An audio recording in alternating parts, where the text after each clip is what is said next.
The views and opinions expressed on this program do not reflect the company, owners, management, staff, clients, or partners.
It's Wednesday, the 16th day of March, 2022. Welcome to the Daily Hour, brought to you by Medical Wells, One Communications, Lindos. I'm Jamal Hartman. I don't see her.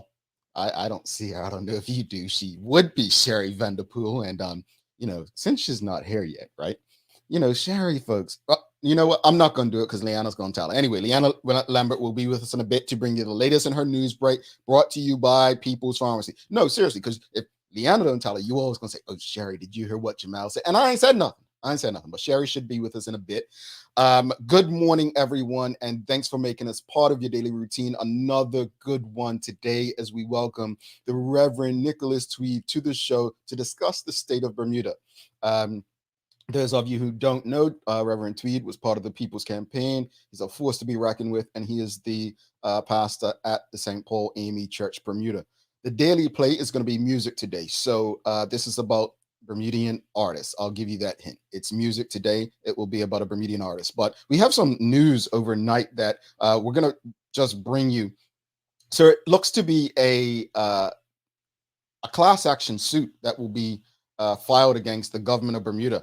And I'll bring it up on screen so that you all can see it as I read through it. So it's the cause calls for unprecedented 2022 collective action lawsuit. So this lawsuit, basically, the collective action solidarity trust is the CAS. That's what it stands for.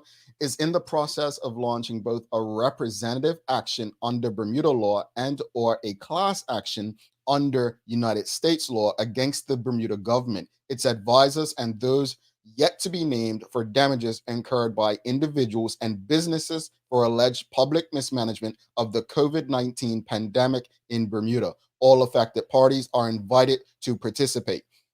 Goes on to say the CAST is a newly formed action group of Bermuda residents, citizens, and businesses who are dedicated to improving the state of Bermuda's justice system, especially as it relates to the recovery from any public mismanagement of the pandemic. The CAST holds the view that many of the potentially excessive pandemic protocols that have been implemented may have caused injury to a wider cross-section of individuals and businesses that then was absolutely necessary. So basically, folks, this group, I know Eugene Dean is part of it. I'm not sure if he's leading it, but it's a lawsuit against the government of Bermuda by a group of individuals. And if you're interested in joining, you can also go onto their website, which is jointhecast.org. So it's jointhecast.org. So that's where you can get more information. But I guess the question of the morning, as we bring Sherry into the conversation, the question of the morning is really going to be, what are your thoughts? What are your thoughts on the 2022 collective action lawsuit against the government of Bermuda? I don't think anyone will sit here and act like there were not businesses and individuals that suffered economically. But I know the other side may say, well, this was a pandemic.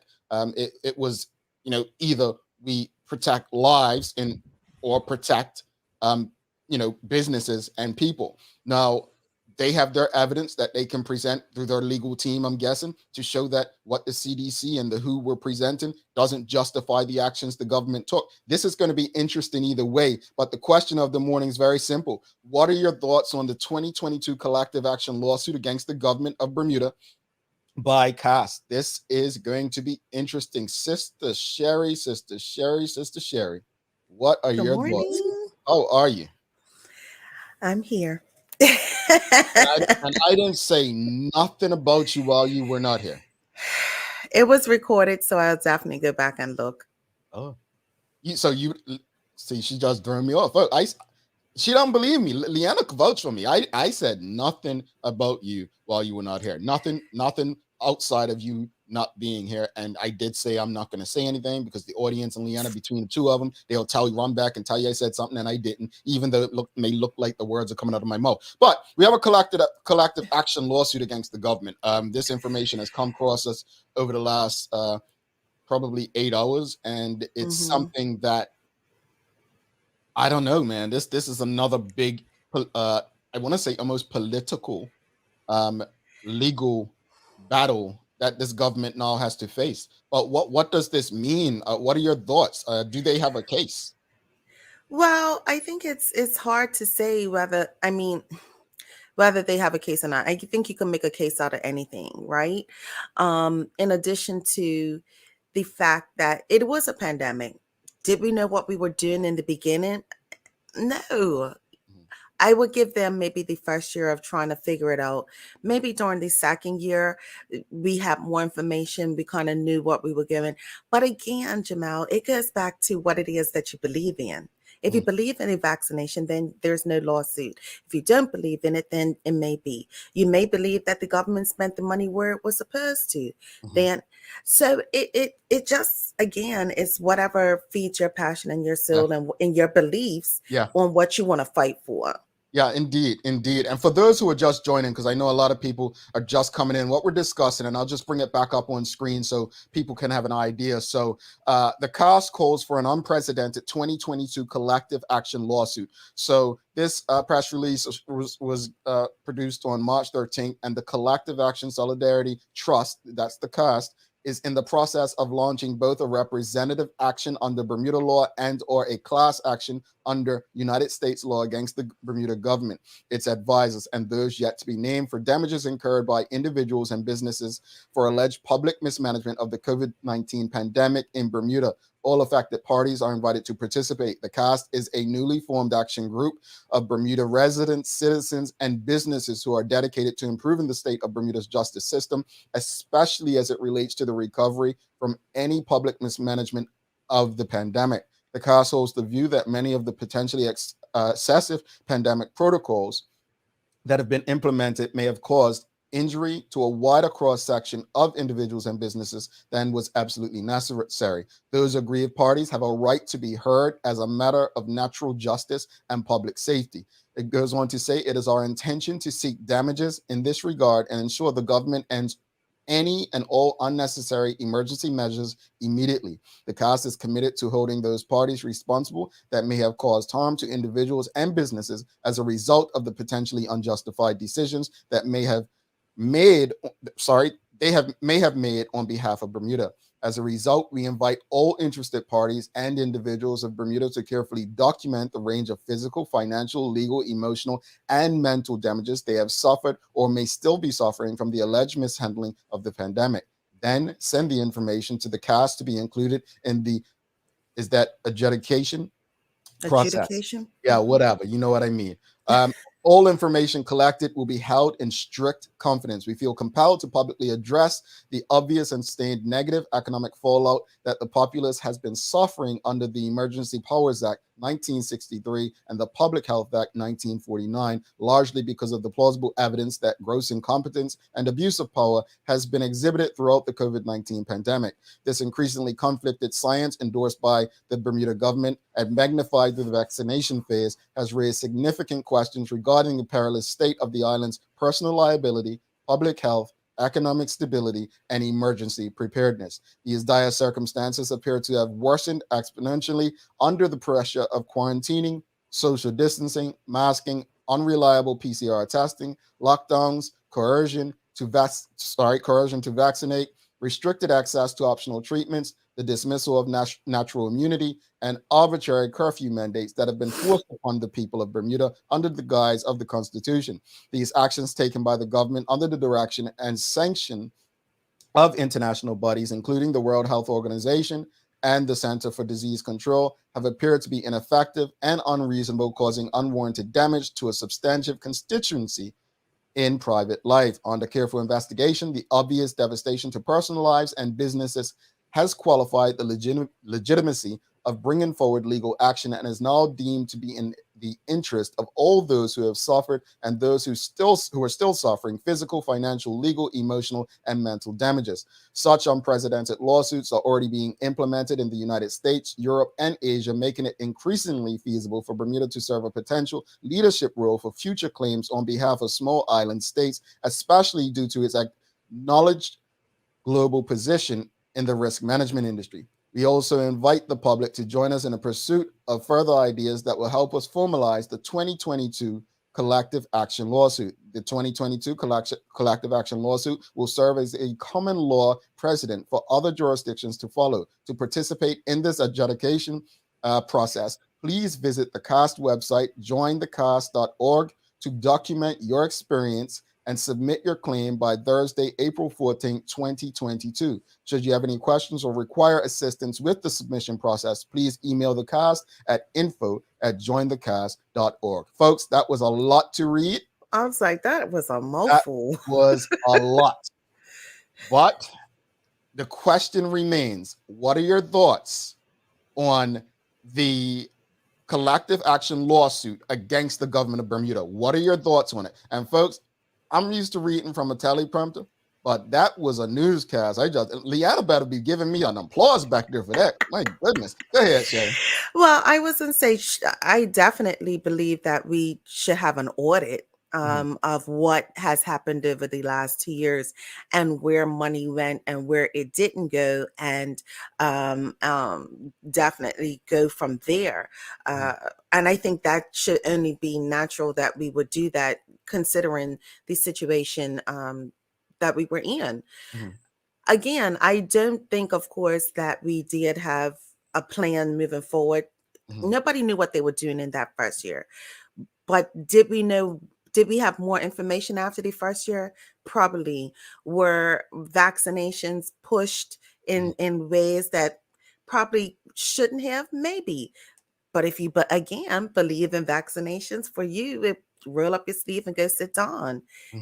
So I have a whole different view when it comes to vaccinations and the like. I feel like, when people decide that they want to go to a different country, nobody has a problem with it, but that's a whole nother story, Well, let's go to the audience, see what they're saying. Charlotte Fox says, well, was COVID just here in Bermuda or worldwide?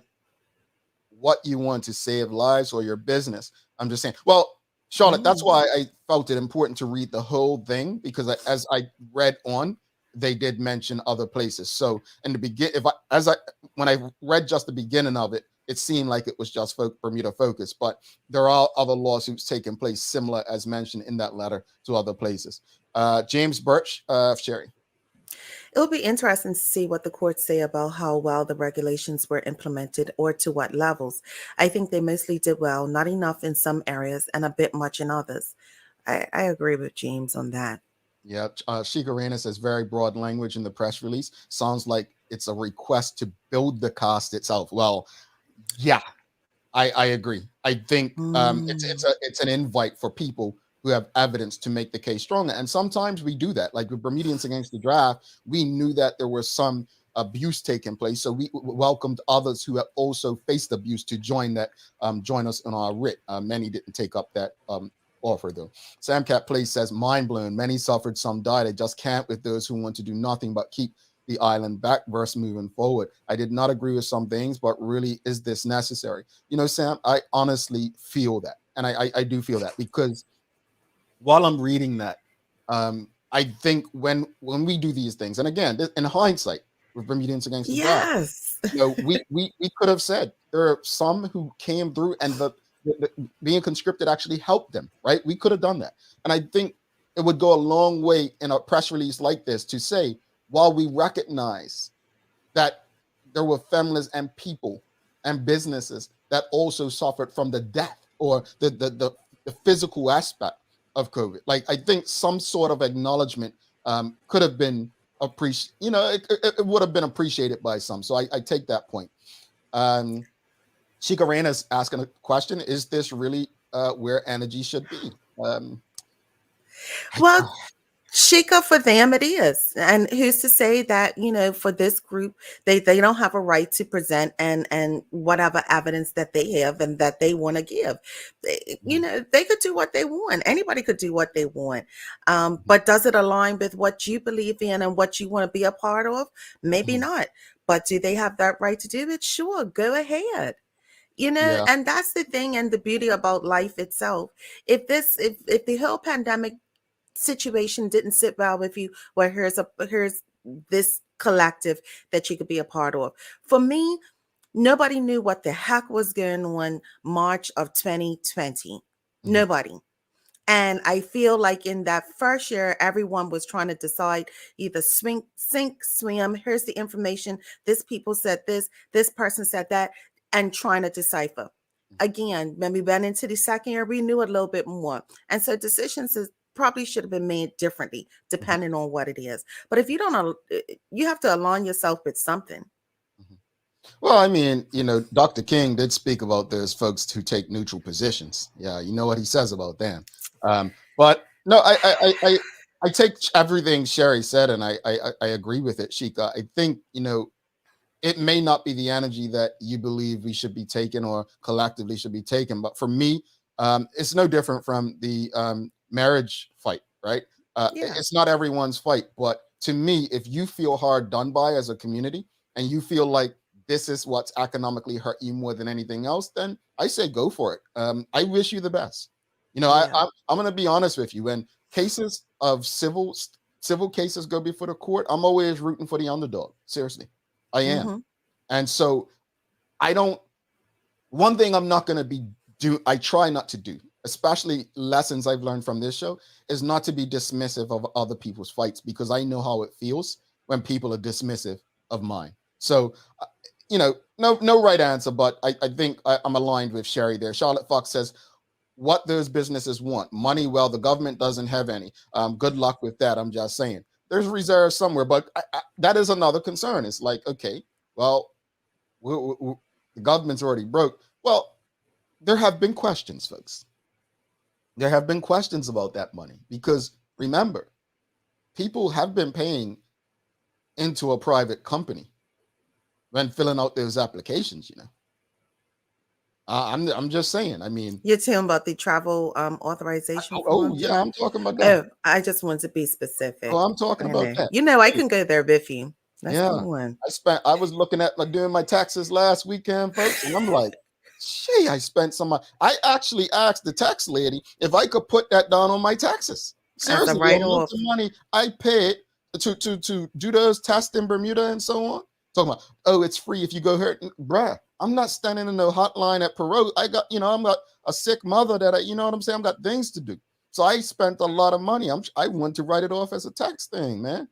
Gary said I failed my news audition. You didn't train me well, teacher. Sean Smith. It's a reflection of him.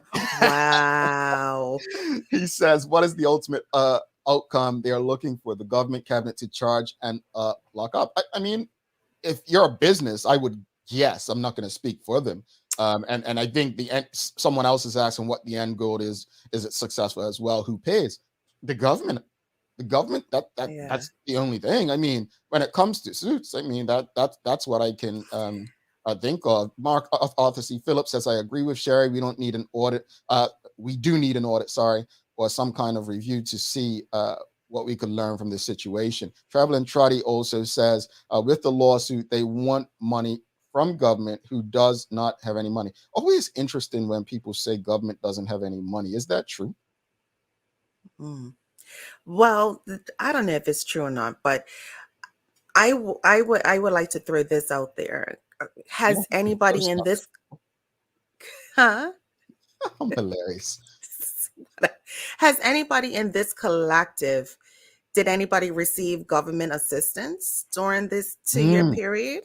I'd be interested to know, because a lot of times I find that people who have all of this passion or energy towards the government is either working for the government and taking the money every month Mhm. or receive some type of financial assistance. And that's fine, but Mhm. we can't be receiving it and then want to have a lawsuit against what was provided towards you. Now, I don't That's a know good point. if this is actually true with anybody in this collective. Let me just say Mhm. that now, but it'll be interesting. Yeah, I agree. James Brett says taking it through the courts is one form of accountability and holding their feet to cast fire. He goes on and says, yes, I received assistance as was let go from Fairmount Southampton. Interesting. Let's Mhm. go to let's bring Leanna in. She's got some news, and then we have a very special guest waiting in the background. Reverend Nicholas Tweed is joining us today. Important conversation about the state of Bermuda. Maybe we'll ask him about this as well, what his thoughts are on this. Lee, good morning. How are you, sister? Good morning, guys. I am good, Sherry. I'm loving the color coordination, the hair. Like, this is Jamal. We What are happened? there. Well, Well, first off, the lighting, all this lighting, because I'm a dark brother, I'm gonna, provide some light so you all can see me. The light's making my shirt look white, and it's actually pink, right? And that's number one. Number two, let's go back to the beginning of the show. Brother David Michael R. Wilson says he didn't say anything, almost did though. Why did you have to put the almost part? I did because not. I know you, Yeah, Jamal. I know listen, you. I was It was waiting patiently in the background, like, okay. All right, Jamal. I know him. He But did probably I was say like, anything? I'm not gonna say nothing. You You know. you already know the speech word for word, verbatim. I don't know what's wrong with these people. Let's go to news break because we've got Rev Feed back there. He don't want to see you all beat up on me. Let's go. Over to you, He Lee. needs to pray over you. Yeah, he can pray for me. I need prayer. Yeah.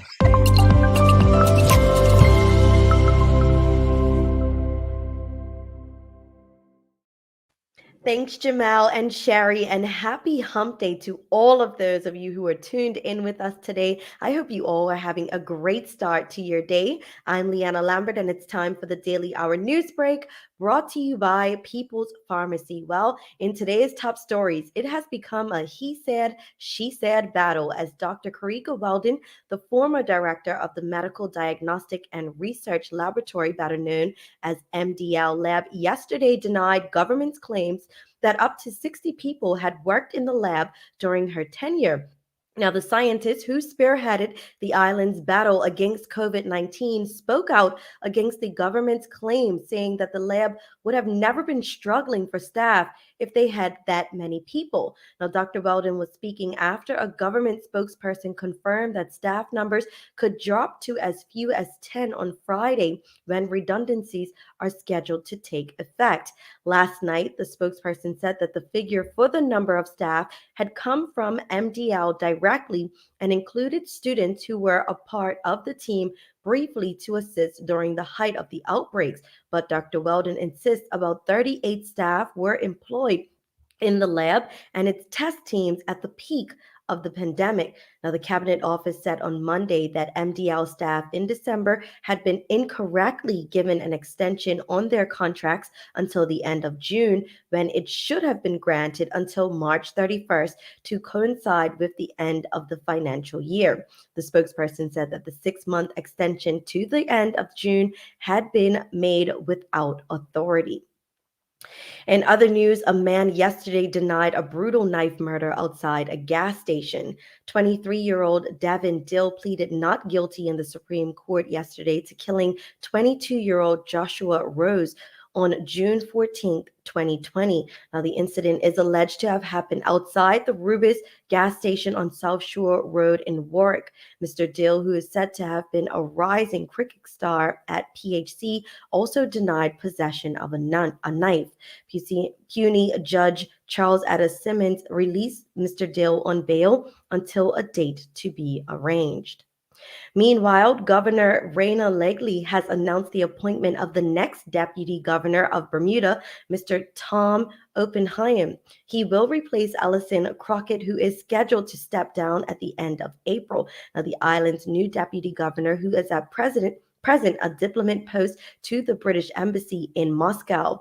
A government house spokesperson said that Mr. Oppenheim is expected to take up the role at the beginning of June. Now, in accepting the role yesterday, he said it is a great honor to have been appointed deputy governor. He is currently the counselor for press public diplomacy and programs at the Moscow embassy and has worked in the diplomatic service since 2006 in a variety of roles covering economic, political, military, political, human rights, and press work. He was also a financial advisor before joining the Foreign, Commonwealth, and Development Office. And the community is rallying together to help raise funds for the family of baby Taz Jerome Paul Boyles, who sadly died in a sunken car last week. Now, Rose's Cantina is launching the drive on what would have been his first birthday in his memory. The restaurant on Front Street in Hamilton has created special cocktails and mocktails in the baby's name, with all the proceeds going towards the family.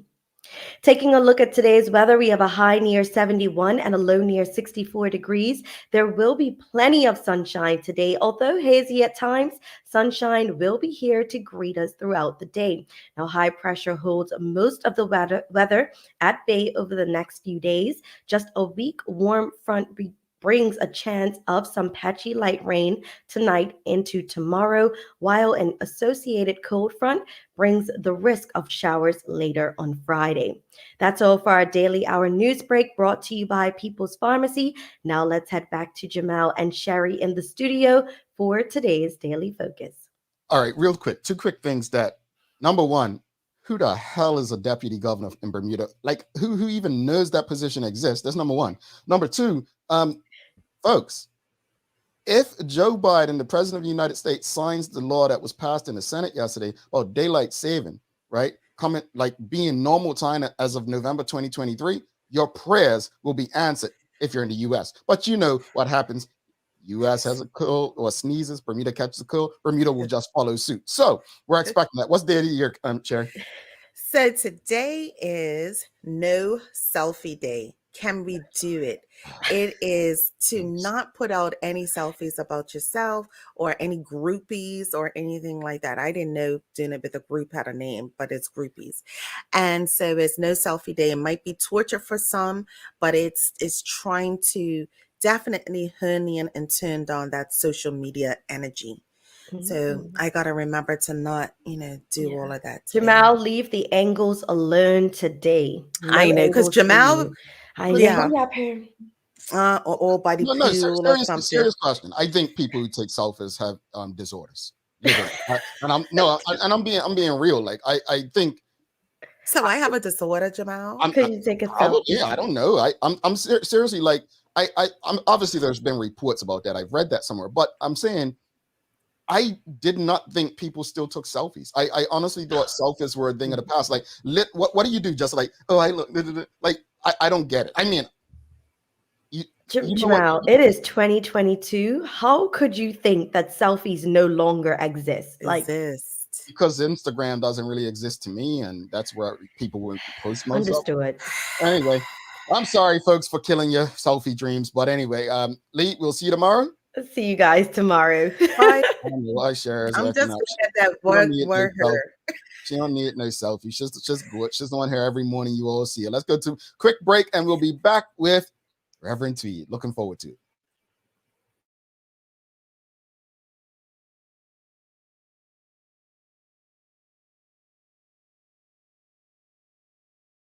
Let's face it, life can be a little wild, but shopping doesn't have to be.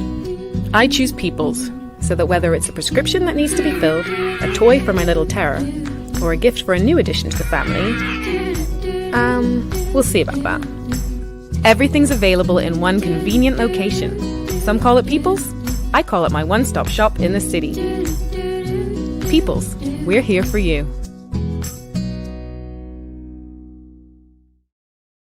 The history of everyday use of spices extends back thousands of years into antiquity. Since 1976, the Frontier Natural Foods Co-op has been bringing a wide range of exciting and authentic flavors to the table. A comprehensive range of ancient traditional herbs and spices produced organically and sustainably. The results are good news for the environment and more robust, fragrant essential oils in these natural seasonings. This month, we're featuring Frontier Natural Products, at least 95% organic salt-free lemon pepper.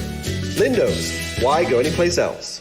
Mom's celebrating her 70th birthday next month. Have you noticed her age is catching up with her? Yeah. Plus, she's having a hard time getting up and around like she's used to. I would sure hate to see her fall. At Medical House Limited, we can help make life situations easier. We have electric beds, motorized scooters, bath stools, walkers, you name it. Mom's been real good to us. We'll get her birthday and Christmas gifts from Medical House. Medical House has relocated next to the Dandytown Field, number 6 Bakery Lane, Pembroke. Telephone 292-3622.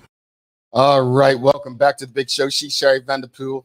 She don't need selfies, folks. Jamal Hartman here. It's the Daily Hour brought to you by Medical House One Communications, Lindos, and People's Pharmacy. Without further ado, let's bring in our guest for the day. We've got Reverend Tweed backstage. He's probably like, what did I get myself into? I'm sure Reverend Tweed has taken a selfie or two. Let's find out. All righty. Welcome to the show. Good morning, sir. How are you? You're on mute. You're on mute. Got to take yourself off mute. There we go. Oh. How's it going? Do you take selfies? Nope. Okay, perfect. See, I have no real social media presence in that sense.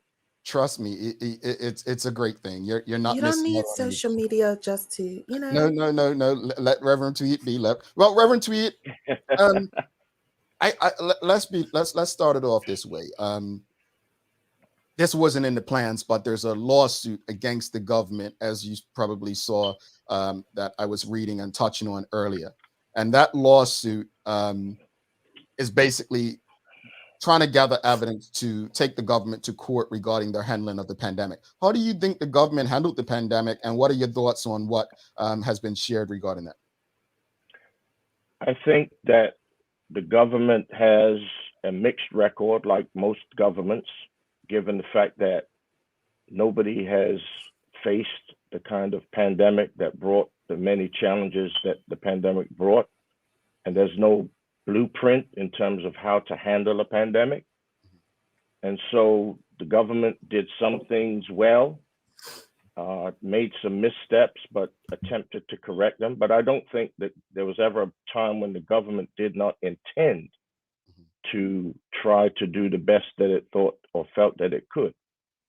With respect to the lawsuit, on the one hand, as a person who has engaged in advocacy for most of his life, I think that I would never say that someone doesn't have a right to either express their point of view or to seek justice as they perceive it. However, I would say that it is interesting to me that people who have been silent on so many other issues suddenly feel that this particular issue is a die on the sword issue, when governments globally have faced similar challenges, and some are continuing to face those challenges, and there's no easy way to manage a pandemic. I can relate to that, especially you saying how people go about choosing this issue. This is the issue that they're choosing to go on. We've seen the hypocrisy in Bermuda. Well, Reverend Tweed, after the PLP was elected in 2017, many people, myself included, we missed you. We missed you to the point we were wondering, well, where's the advocacy? Where's the People's Campaign? So the question is, does the People's Campaign still exist? And if it does, why does it seem it's been so silent? Obviously, myself, I have to do a lot of research for this show. I've come across some of your sermons, and you have spoken of certain things. But why does it seem like when the PLP became the government in July of 2017, there was no longer a People's Campaign or movement? I think that what people fail to understand is what the People's Campaign was.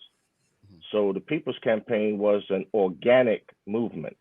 That is to say that the decision was made that we would not become sort of a coherent organizational structure in order to avoid the liabilities associated with being that kind of structure. So as an organic movement, the movement is driven by the appetite of the people who follow it.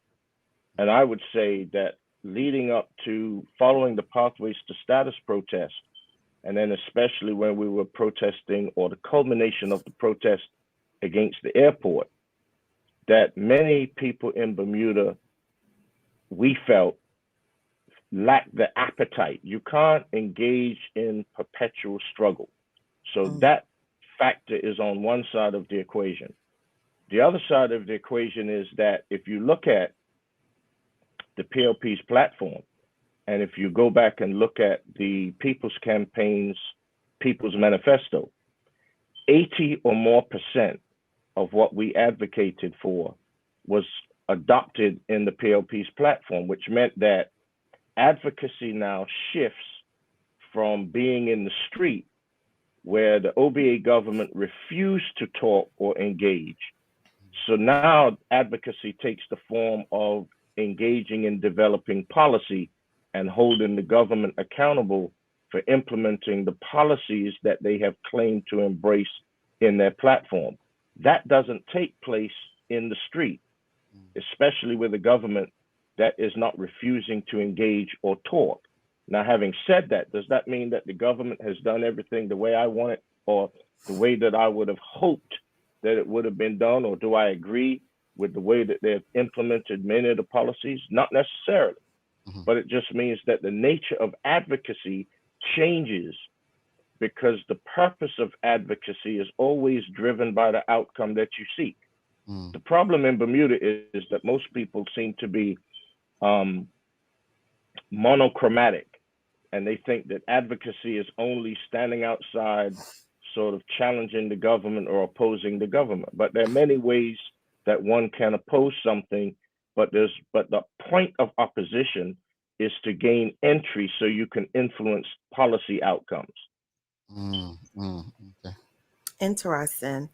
Reverend Tweed, I've heard that you've had, and I've seen that you've had some, kind of lively sermons, and very interesting ones. And you have had sermons centered around the politics of the day, when we talk about the Curtis Richardson situation, among others. Why do you feel it's needed for it to be so? Why do you feel that you need to interject those situations into your sermons? Well, first, let me correct the record. Okay. When I addressed the issue with Curtis Richardson, that was not part of a sermon. It was part of what we would call pastoral comments or words, deliberately set outside of a sermon, because I never want to be in a position where somebody will accuse me of hiding behind a pulpit to say something. Okay. So that's number one. But number two, when Moses went to Pharaoh to demand that the Hebrews be free, was that a political act? And so, when Jesus stood before Pilate or Herod, was that politics or religion? So I think we tend to have somewhat of a very, from a historical perspective, we have a very sort of late 19th century American-centered view of the relationship between sort of church and politics. So there's never been a time where church has been separated from politics. Right. If you look at the British House of Lords, 21 or more Anglican bishops sit as of right in the House of Lords. Now, is that political or is that religious? What I tend to find is that if I say things that are complementary to the government that people agree with, I'm not being political. Tweed is a great guy.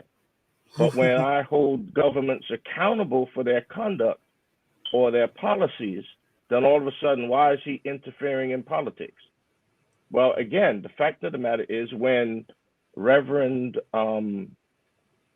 Vinton Monk was defending dock workers being exploited in dockyard, was that politics or was that religion?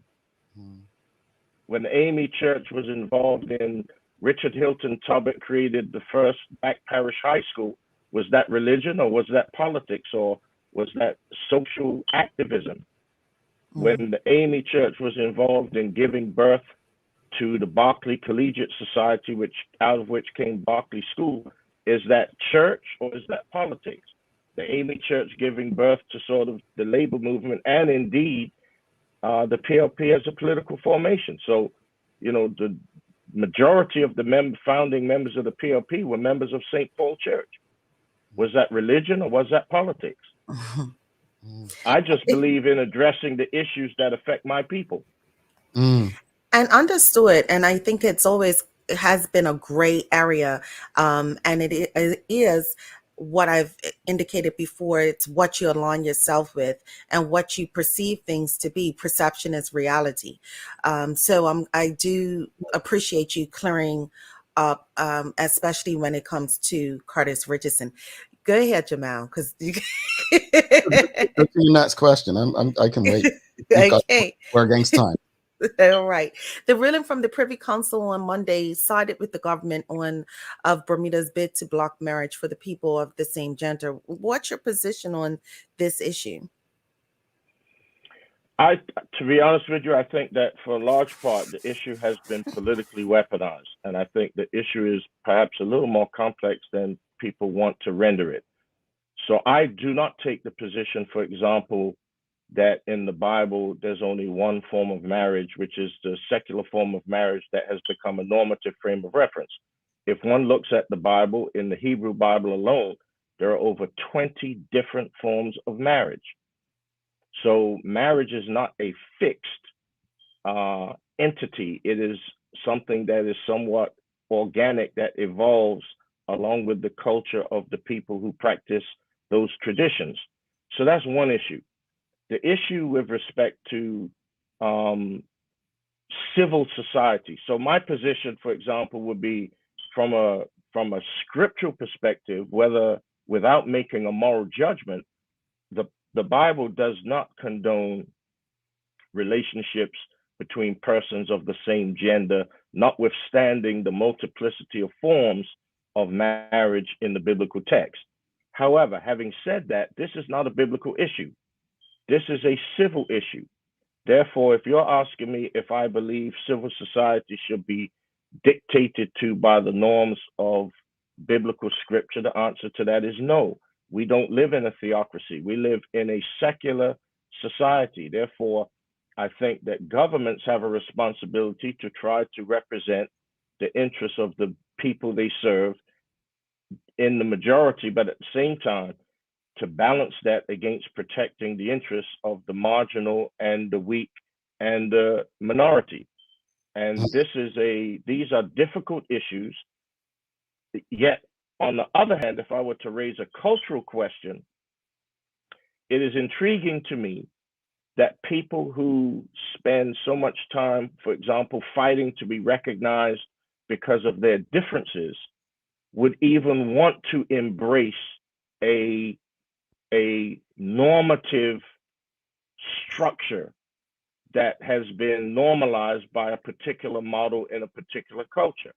So if I say that I want to practice a particular lifestyle that is outside of the rubric of or frame of reference for a particular set of norms, why would I want to try to change those norms? As opposed, so going back to the time of the Reformation, one of the things that Martin Luther, who was one of the leaders in the Reformation, advocated was the secularization of marriage. In other words, taking marriage and its definition away from the church in Rome, Roman Catholic Church, and entrusting it to a secular state. Ever since then, there has been this sort of strange marriage between the church and the state over what constitutes a so-called marriage, so to speak. I think that if the government were to go down the path of saying that from a secular standpoint, we provide civil unions for everybody, regardless of gender, that everybody has a civil union, and under the law, a civil union means the same thing. And for persons who are religious, if they want to be married, then they go to a church, they get married in the church, because truth be told, if one is married outside of a religious ceremony, is that really a marriage in the sight of God, or is that a marriage in the sight of the state? And so I think the lines on this issue are so blurred. And I also regret the fact that the issue has been so politically weaponized that there has yet to be a real honest debate and discourse surrounding the matter in Bermuda in order to really try to build any kind of consensus. Love that. Okay, that was that gave me a different view on the Hill subject. I can appreciate that, Reverend Tweed. We also have been seeing, violence going on in Bermuda for a number of years, and we recently had another shooting incident outside of a local community club. What's your view on the situation facing Black males and young Black males in particular in Bermuda? Again, I would say that when I look at this issue, this is a consequence of growing and protracted generational inequality. So when you marginalize communities and communities do not have equal opportunity, then it means that you relegate those communities that end up creating this underclass or subculture. And then within the context of this subculture, you find all kinds of aberrant and dysfunctional behavior, which is accompanied by the kind of values that devalue life itself, and therefore people can take life with impunity. But the real issue is to try again to balance holding individuals accountable, but at the same time not absolving all of us and the government of collective responsibility. So when you have an island where you have growing inequality and you have a government that refuses to address, for example, tax reform. Taxes is the only way that a government has to generate revenue. There needs to be a redistribution of wealth and investment of resources. So if you have generational dysfunction, the key is to start providing interventions to restore and strengthen families and communities. And when we begin to restore families and communities, we then begin to change behavior from the ground up. You cannot legislate behavior and you cannot react punitively to bad behavior. And I think that often the government finds itself in a position where instead of being proactive, it constantly reacts.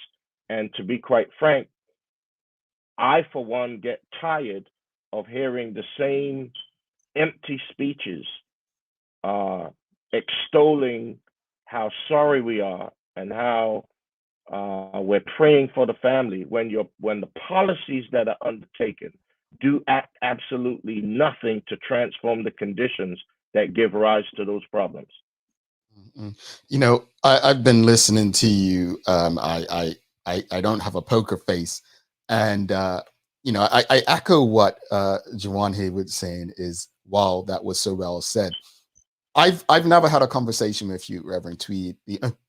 I only have what I read about in the news, right? So I know how the news works. It's quotations. So having you speaking and, they call me a heathen for some reason. So I've never watched a full sermon. Forgive me and pray for me. But I say that because it's really refreshing to hear you say things that I think many don't know how you feel. And that's why this platform exists. But I'm that person. And I wouldn't be me if I didn't ask this next question.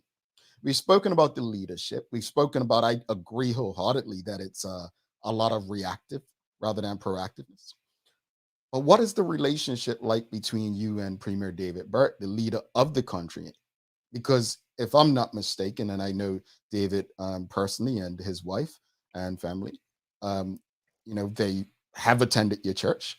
Is there, I've been very critical of the premier as premier on this show. And I always tell people my criticism of the premier is not personal. It's never personal for me. So what is your relationship like with him, knowing the stances that you take?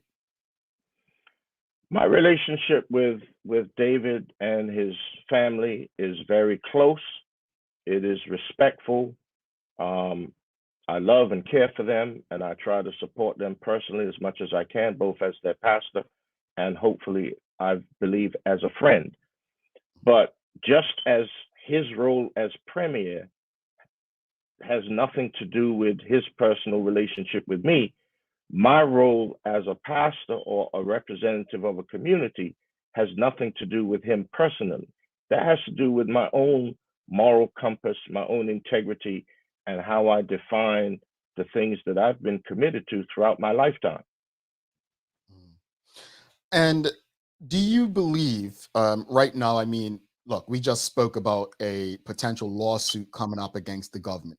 Do you believe that the Premier David Burt is still the best person to lead the PLP and Bermuda during this time? Actually, I do. I think I haven't seen anybody emerge that would be better equipped to move forward. And I think that the analogy that I use, or I have used recently, is if you have a car and the car has an engine problem, and you and I, you know, when we were young, hopefully you may have shared this experience. When I was younger, you used to always long to have your own ride so you could ride around and profile. Now, we're both driving, it's your car. The car's not driving well.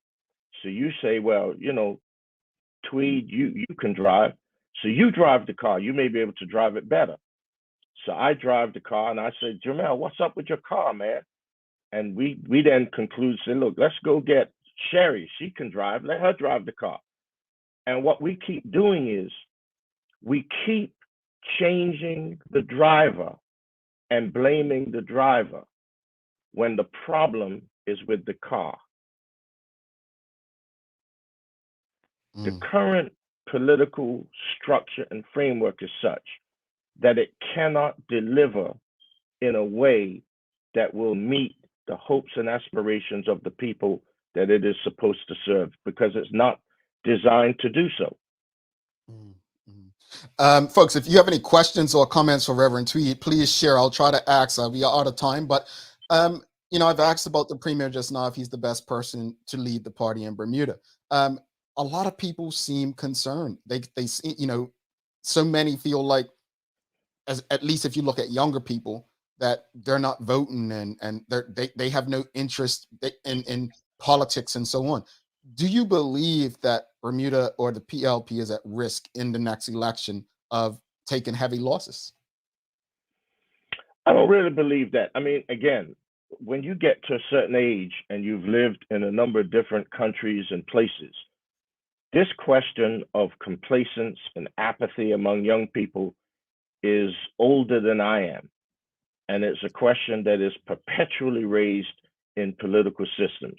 If you look at the level of voter turnout in the US and the UK, you'll find that voter turnout is very low and sometimes fluctuates, and particularly among the Black community.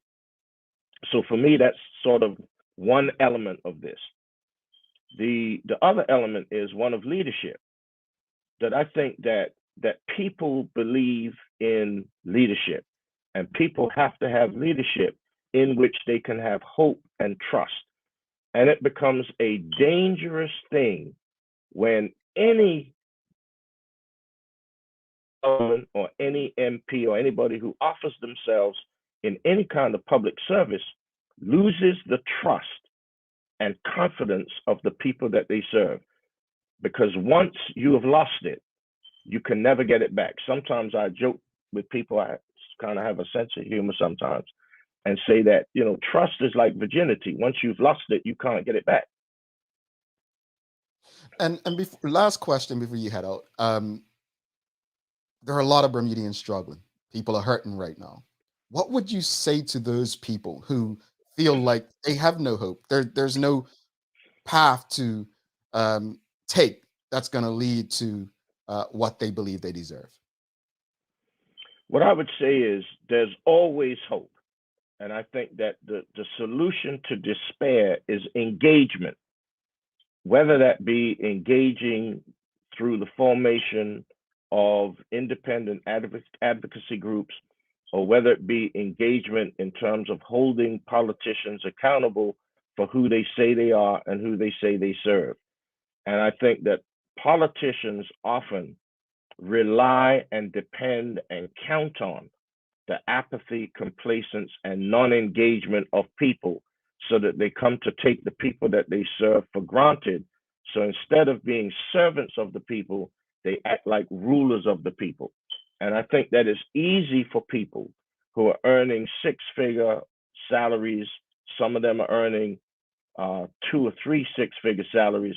It's easy for them to sit in lofty places and make decisions that impact people who are barely able to put bread on the table. But I do believe that as long as we have life, then we have opportunity. Every day brings with it a new opportunity to engage in the world and the life that we live in new and creative ways. And we have to find ways to come together in order to transform our communities and the island for the common good. Alrighty. One last question. I know I lied. One last question. Do you do you believe Premier David Burt will be the one to lead the Bermuda Progressive Labor Party into the next election, whenever that may be? Not having a crystal ball or being superstitious, the only way I can answer that question is, as of right now, David Burt is the premier and leader of the party. At this point, I don't see any serious challenge to his leadership. However, again, what I would want to emphasize, the issue ought not be David Burt or whoever the leader of the PLP is. The question that we have to raise, which requires a different level of political maturity, is the political vehicles that we currently depend on capable of producing what we seek for them to produce? We've seen successive governments fail to meet the needs of the people. Therefore, if insanity is to keep doing the same thing and expect different results, and we claim to be sane, why do we keep doing the same thing and expecting different results? And we need to stop changing the driver and start reconstructing the vehicle. Alrighty, Reverend Tweed, thank you so much for trusting our platform, coming on. Thank you. I'm glad we've broken the ice. Hopefully we can have you back sometime in the summer. Things change and happen a lot. I'm an anytime, any place, anywhere kind of guy. I don't shy away from any kind of discourse. We appreciate you. We appreciate Thank you. Have a wonderful day. Thank you so much for inviting me. I appreciate it. No problem. Talk soon. All right. Reverend Nicholas Tweed, St. Paul's. Amy, if you appreciated that conversation, give us a thumbs up, a love, a like. We're going to take a quick break, daily play, and wrap it up, folks. I'm shocked that the amount of people tuned in, you all didn't have any more questions, but that tells you something. That tells you that Reverend Tweed answered all your questions before you can ask. That's a sales strategy right there. A good salesperson answers the question before there's objections. So now, props to Reverend Tweed. We're going to take a quick break. We'll be right back. Stick with us. A lot happens around your home. That is why at One Communications, we have introduced affordable security and video monitoring, because everyone should be able to afford to protect their family. Anytime, from anywhere, One Home Security keeps you connected and puts security in your hands with an easy-to-use smartphone app to control everything. Home security is important to keep you and your family safe. Motion-activated cameras around your home and security monitoring within create a complete security system providing protection both inside and outside your home. Professional monitoring means that there's someone on call with 24/7 protection to notify the authorities and help keep you and your loved ones safe. We are dedicated to whole home protection with indoor and outdoor cameras, smart door locks, motion sensors, and more, so you'll always be connected to what matters most. With professional installation, no upfront hardware fees, and low monthly rates, because keeping your family safe should be affordable for everyone. Total home video monitoring and security, there's no better way to protect your home than with One Home Security.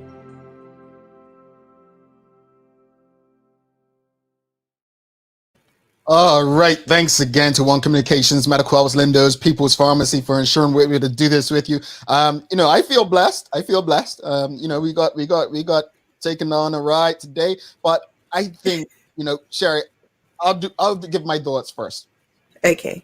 On Reverend Tweed, I think he gave a lesson today. He gave probably the most eloquent explanation of church and state. Yeah.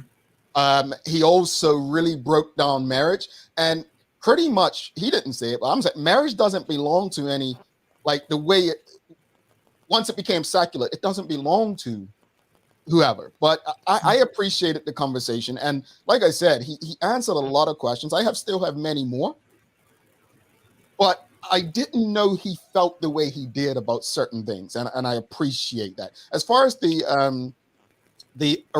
opening discussion, folks, if you believe in your cause and you believe your cause is worthy, go for it. I'll leave it at that. Yeah. And I'll just, I agree with that, Jamal, in regards to the collective. If that is your cause, as Jamal said, go for it. It is your belief. I do believe we need an audit first, and there's a few other things, but hey, if it's your passion, so forth. Reverend Tweed, yeah, I was back here in church. I was listening. I was able to understand what he was saying, and he did. He gave great examples of church and state, politics, everything. So I do appreciate the conversation that we had, and I encourage people, go back and listen to this whole conversation again. Time for the Daily Play, brought to you by Heineken 0.0. Great taste, no alcohol. Sherry, are you ready? Go ahead, Jamal. Yes. Okay. Yeah. Folks, help her out. Who is the Bermudian artist behind the hit song Gumbe Warrior? Oh, heck. Gumbe Warrior. Is it a young person? I don't know, Jamal. Gumbe. I thought you was about to say something where I could have said Rusty G. Anybody got it? Yeah, someone got it when you asked. Folks, we need to do better. The question was, who is the Bermudian artist behind the hit song Gumbe Warrior? It is, original. Live Wires is the answer. Live Wires. Well, someone's going to call him by his government, but yeah, Live Wires, not Fire Wind. It is Live Wires. So Live Wires is the artist behind Gumbe Warrior. Sherry, after that, daily inspiration, please. Real change, enduring change happens one step at a time. And that's from Ruth Ginsburg. I like that. So look, folks, if you haven't already, make sure you subscribe to our YouTube channel. Make sure you subscribe to our website. We are giving away a little something later this week for someone who got a trivia question last weekend, right, on our Facebook page. If you don't already, follow us on the gram, follow us on Twitter. We don't share the same information on all platforms. Also, make sure you follow us on LinkedIn as well. Tomorrow, we are going into entertainment. We've got Sia Spence coming by. And then on Friday, we've got Rusty G. Things are opening back up, at least it seems, unless you're looking at what's happening over in China. Don't uncover your eyes, folks. Thanks again to our partners, Medical House One Communications, Lindos, and People's Pharmacy for ensuring that we're able to do this with you on a daily basis. As always, we appreciate you, we love you, and we thank you for making us part of the daily routine. If all goes well, we'll be back to do this again with you tomorrow. She's Sherry Vanderpool. I'm Jamal Hartman. My friends, please do make it a great day. Peace. All right.